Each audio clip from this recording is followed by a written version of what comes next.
Bonjour, Agathe Mathieu avec vous aujourd'hui. Je vais vous montrer comment faire du lait. Tellement simple, tellement pratique parce que vous avez des amandes à la maison, vous avez du sel, de la vanille, des dattes, vous faites votre lait. Vous avez de l'eau filtrée, vous faites votre lait. Ça prend quelques minutes, vous allez voir. Alors, on commence tout simplement par notre... Ah voilà, ma balance est déjà en marche. J'avais fait la classe en anglais juste avant. Alors, on ajoute un litre d'eau, ce qui nous amène à évidemment 1000 grammes. Alors, voilà. On y est presque. Si on dépasse un peu, il n'y a pas de problème. Voilà. Ah, on va dire que c'est correct. Et on y ajoute 20 grammes de sirop de date. Alors, le sirop de date ou la pâte de date, c'est tout simplement date et eau. Et je vais mettre la recette. Alors, on ne s'inquiète pas, ça remplace le sucre. C'est génial, parce qu'on n'a pas du sucre à ce moment-là qui est transformé. On y ajoute, c'est comme un huitième de cuillère à thé, même peut-être un petit peu moins. En anglais, ça s'appelle un smidgen. Et on y ajoute aussi, c'est du sel himalayen que j'utilise. Et on y ajoute aussi de la vanille en poudre, très important, pas de la vanille, pas d'extrait. Le lait va goûter comme c'est brûlé, c'est vraiment pas bon. Alors, si vous n'avez pas de vanille en poudre, mettez-en pas du tout. Voilà, tout simplement. Ou vous pouvez ajouter une fraise pour du lait à la fraise, du lait à la framboise, du lait au chocolat. C'est vrai, je vais le montrer, ça, du lait au chocolat, parce que ça prend un petit peu plus qu'une petite cuillère.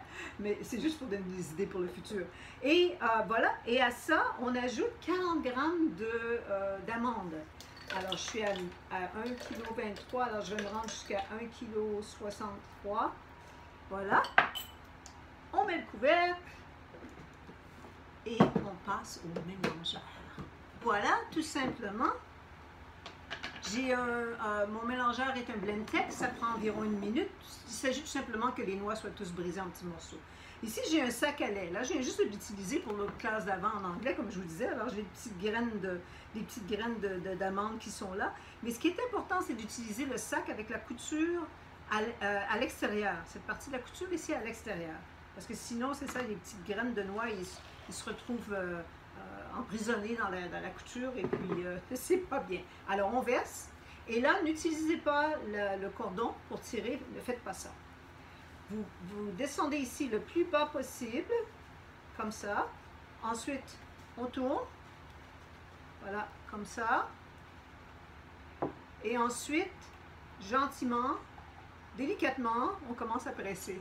Si vous pressez si vous pressez trop fort, le lait va aller partout. Ça va gicler en dehors du sac. Alors, pressez délicatement, puis là, maintenant, je peux y aller avec plus de force. Voilà.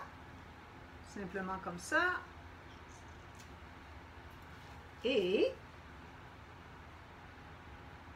je vais réutiliser mon mélangeur ici pour verser le lait. C'est beau, hein? C'est du beau lait blanc. Voilà. Je verse mon lait. Et j'utilise ces bouteilles de lait. Je l'ai trouvé, moi je suis dans l'Ouest canadien, ici à Canadian Tire. Mais je crois que c'est facile maintenant à trouver en ligne. Je vous recommande de réfrigérer votre lait dans une bouteille en verre plutôt qu'un contenant en plastique. Le verre peut vraiment être complètement... on peut vraiment bien le laver. Il n'y a pas de particules de nourriture qui restent. Le plastique, c'est différent. La nourriture se conserve mieux dans le verre. Et voilà, vous avez votre lait, ça a pris rien de temps. Et puis, si vous aimez avoir... j'ai mis 40 grammes pour 1 litre d'eau. 1000 grammes d'eau, mais si vous désirez, vous pouvez augmenter la quantité d'amandes pour que ce soit plus crémeux, dépendant si vous l'utilisez comme quand vous faites votre matcha ou des choses du genre. D'accord? Alors, je vous souhaite un bon appétit. Amusez-vous bien à faire votre lait.